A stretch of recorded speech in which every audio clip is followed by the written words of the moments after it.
Assalamu alaikum wa rahmatullahi wa barakatuh. Today I will talk about the people that bring about social change. We can call them activists if you want.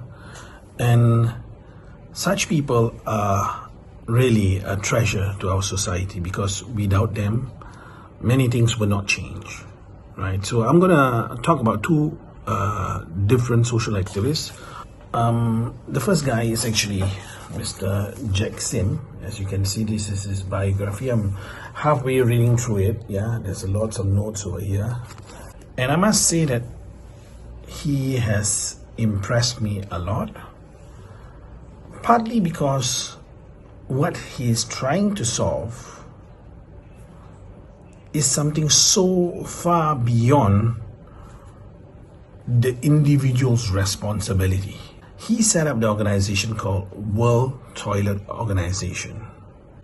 And in the 2 decades or so, he has succeeded in leading the organization and bringing about a very real change.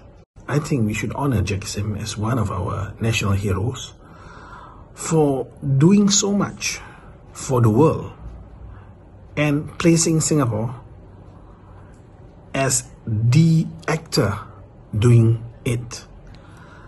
You see, the World Toilet Organization, the base is in Singapore, and it has brought relief to the relief of perhaps 1-2 billion people in the world, giving toilets in places as Africa, India, China. This man, is it his responsibility to talk about toilet, to talk about, as what he calls it, shit, to the world?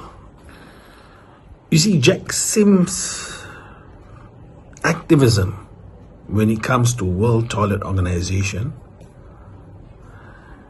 it is so far beyond his, I think, responsibility. Would anyone point to Jack Sim and say, look, it is your responsibility to handle toilet issue in the world? No. Look, I'm a Muslim, I'm a Singaporean, and I'm an educator. And so it's only natural for anyone to say, look, you're a Muslim, you are a Singaporean, you're an educator, you know certain stuff that other people may not know. Don't you think it is your responsibility to look into this issue? And I would argue that there is a line of argument, that logic there. But what logic is there in asking Jack Sim to handle the toilet issue in the world? You know what I mean? This is so far beyond any relationship or connection to him. I do not know whether you, if you are a Singaporean, do you realize the greatness of Jack Sim as one of our national heroes, whether or not he has been depicted as a national hero or not? In my opinion, as a person who educates and writes educational materials, I think we should place Jack Sim in our textbooks, our social studies textbook, because he set up World Toilet Organization. World Toilet Organization has gotten World Toilet Day recognized. And I was reading in this book how the Singapore ambassadors all over the world pull that through. Singapore being Singapore, we are not going to go in unprepared for a battle. So way before the issue was tabled in the UN, the Singapore ambassadors all over the world got their okays, got the agreements from the different countries of the world. And Mr. Jack Sim was relating how when it was tabled, it was passed with unanimous agreement to have a World Toilet Day. Do you know that the World Toilet Day was actually the achievement of a Singaporean? Look, imagine you yourself as an individual. How many of us can achieved in setting up a global organization with very few staff. I think even today, he has less than 3 staff, full-time staff, I believe. And he's having activities all over the world. Look, it's a great achievement. And it further puts Singapore on the map of goodness, right? So he is one of our national heroes. And I think those who are writing educational materials should please him. He is a unique individual. I met him a couple of times, interviewed him. So I've had in-depth discussion with him, and he's unique. All right. And I salute him. And I would like to say that the next challenge he has set himself to, you see, the World Toilet Organization, he, I believe, will be handing it over to a new leader, someone that is going to select, groom, and hand over. I'm sure he's going to do that soon. He has set up a new organization called the BOP, the base of the pyramid. And do you know what his goal is?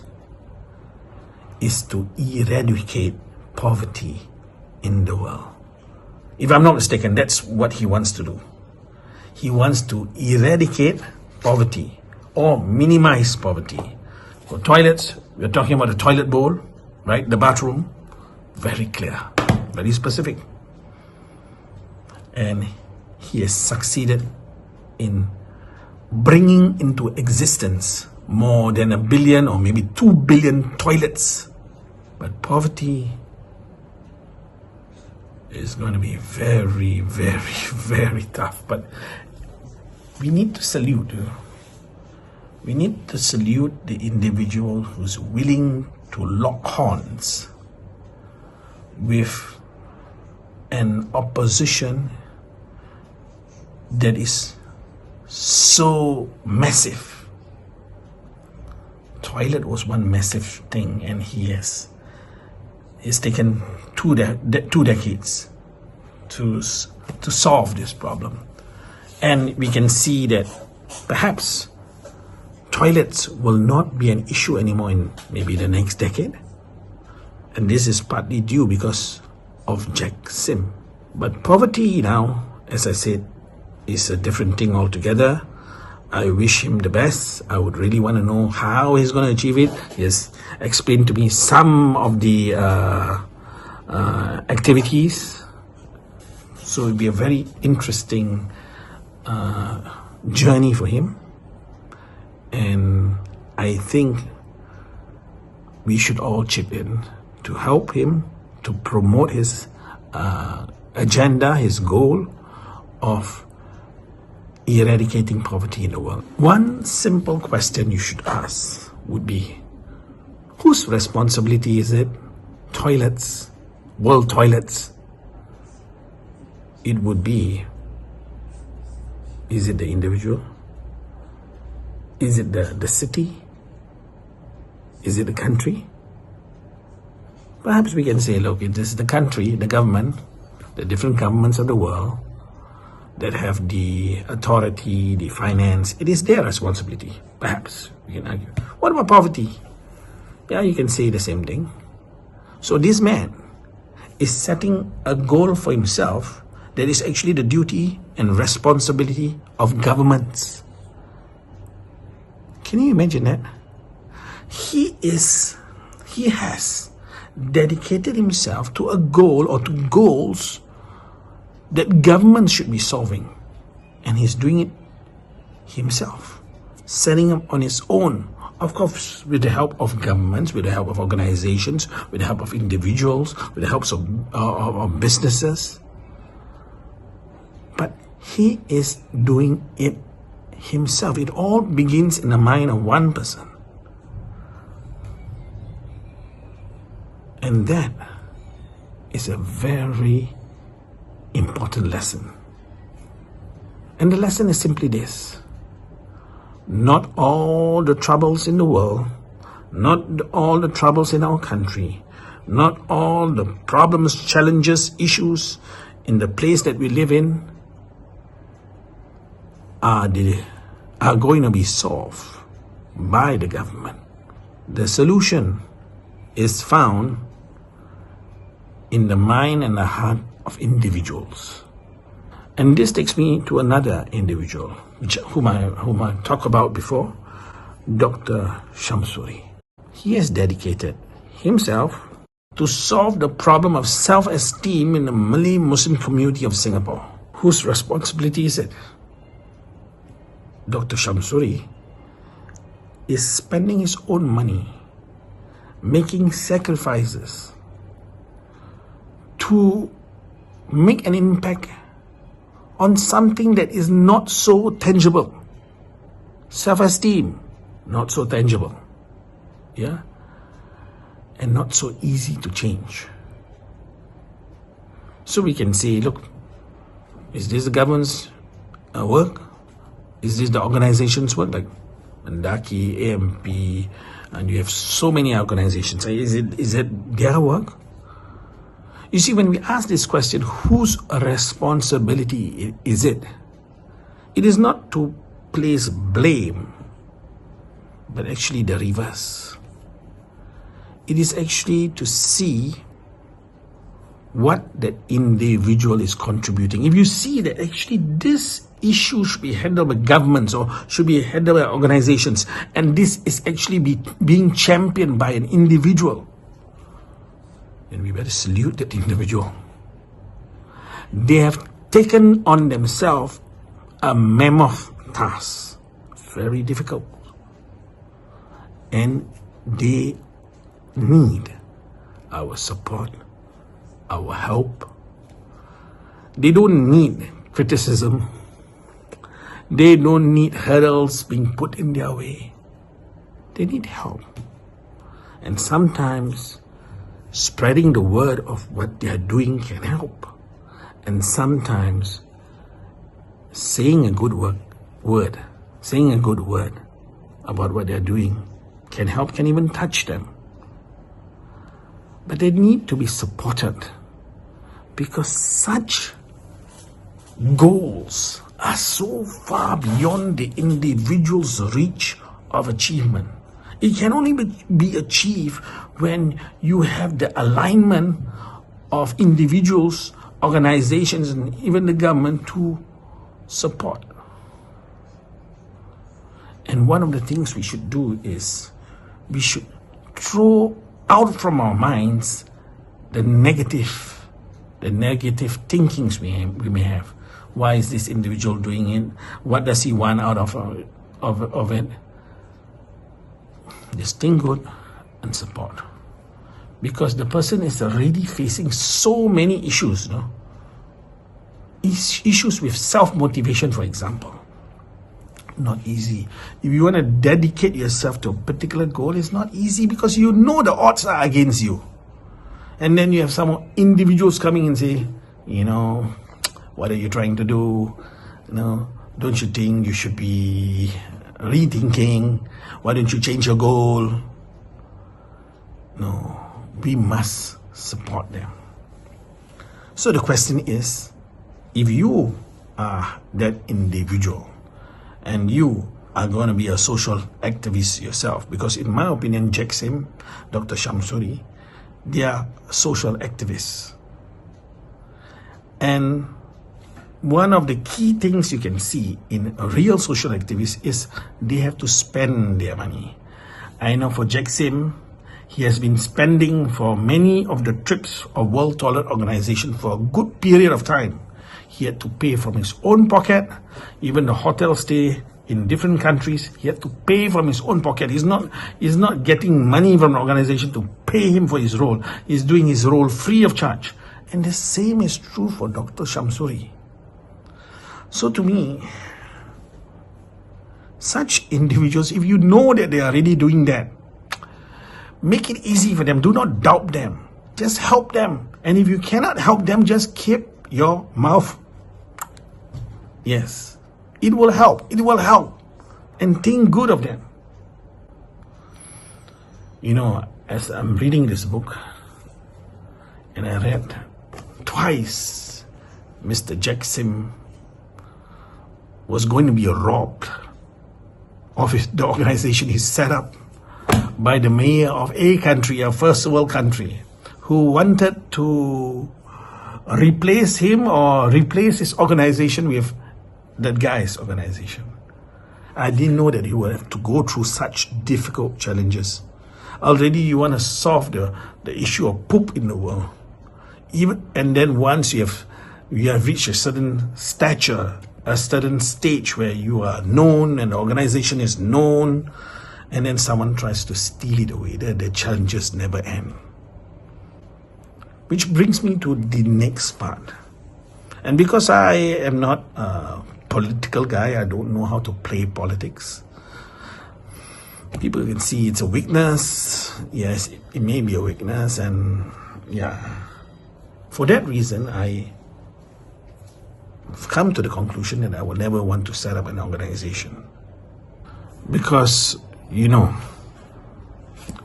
your annual meetings, you can be in charge of the organization one day, and the next day you might be kicked out of the very organization you set up.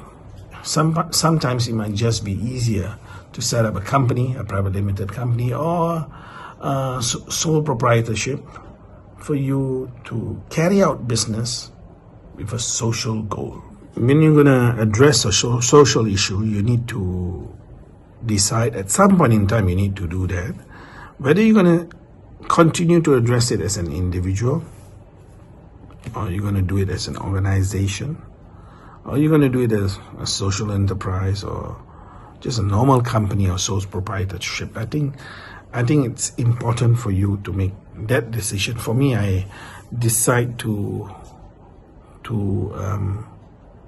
address whatever social issues that I plan to dedicate myself to by either myself as an individual or a company that I set up.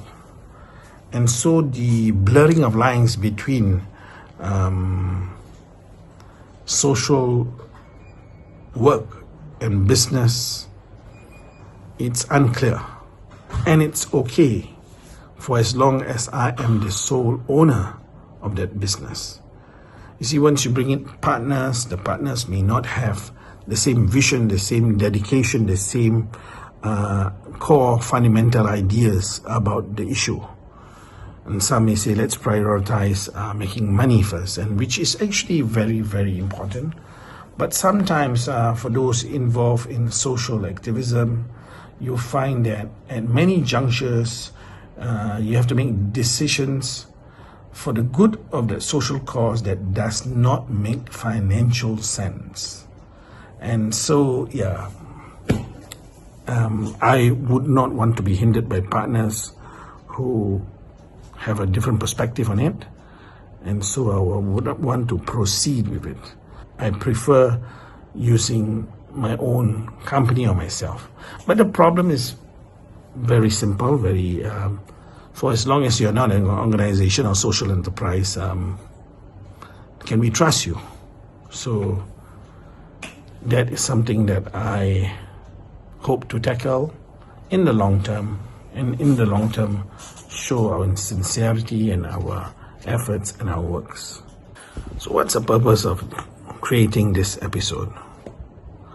Well, the purpose is very, very simple. Don't wait for your country to solve the problem. Don't wait for the organizations in the community to solve the problem. Don't wait for others to solve the problem. Whatever problem may be, whatever problem in society you may identify. The reason why I say that is because we have so many problems in the world, and it is impossible for organizations and the government to solve all of these problems. New problems will arise, and therefore new individuals need to come into the domain and to try to solve this problem. Sometimes you will succeed, sometimes you will not, but the efforts must be made. I have heard, when I talk about the maths issue of underachievement in our community, about the educational underachievement in our community, there have been people telling me, look, this is not really your issue. That means this is not your responsibility. This responsibility falls under such and such organizations. In fact, they are looking into that issue already. But you see, the updates that we've gotten have not convinced me that we are succeeding in tackling these problems. And when we go back to the basic idea that governments and organizations cannot solve all our problems, then it means that we have to chip in. So, coming back again to the purpose of this episode, it is to encourage every member of our community to look at our community and see what areas in which we are lacking behind, and to take it on themselves to pick and choose one cause of Allah. This thing, cause of Allah, I spoke about in the previous episode. You may be spiritual, but being spiritual is not enough to help solve the issues in our community. You have to decide on 1, 2, or 3 things that you're going to take on as your lifelong pursuit. Like Mr. Jack Sim, he has taken on toilets, he has taken on poverty. Dr. Shamsuri, he has taken on self-esteem of the Malay Muslim community in Singapore. What are you going to focus on? You need to focus on 1, 2, or 3 of them, and then figure out how you're going to address it. Are you going to address it as a club, as a individual, as an organization, as a business, as a sole proprietor? You have to decide. But don't say, this is not my responsibility. It is the responsibility of XYZ. Don't say that. Because the fact that if we are discussing it, it means help is needed. And we need to help. And let us believe in the good of everyone. And so, do look closely at our world today, at our community today. What is needed and what you can contribute. And then dedicate a good part of your life to help to achieving it in whatever platform you want. And until the next time, Assalamu alaikum wa rahmatullahi.